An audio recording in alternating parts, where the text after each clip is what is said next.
Aujourd'hui, les marques veulent être partout, sur Instagram, sur Facebook, sur Twitter, sur LinkedIn, dans les newsletters. Et elles ressentent une pression constante, c'est le besoin de publier toujours et encore, toujours performer, toujours raconter. Mais à force de courir après la visibilité, après l'algorithme, beaucoup perdent leur voix. Et ça, je l'ai vu pas mal de fois. Le storytelling devient mécanique, les contenus se ressemblent et l'audience le sent. Dans cette vidéo, je vais vous expliquer pourquoi cette pression narrative épuise les créateurs, épuise les marques et surtout comment retrouver un storytelling puissant et impactant. Les marques aujourd'hui doivent produire du contenu en continu, mais produire ne veut pas forcément dire communiquer. Le piège, c'est de créer pour remplir un calendrier plutôt que de transmettre une vraie histoire et un vrai message.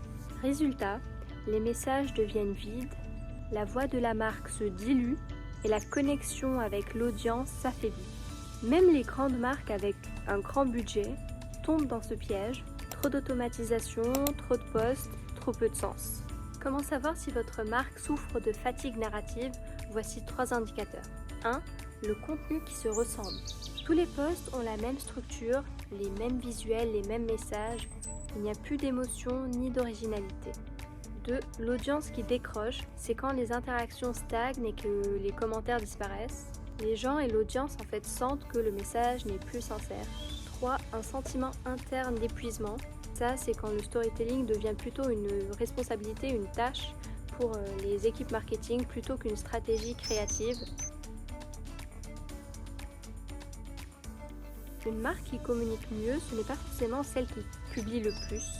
C'est celle qui sait écouter, choisir ses messages et raconter ce qui a vraiment du sens.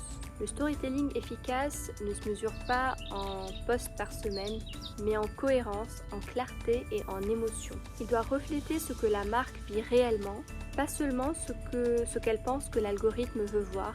En d'autres termes, arrêtez de communiquer pour exister, mais commencez à exister pour mieux communiquer.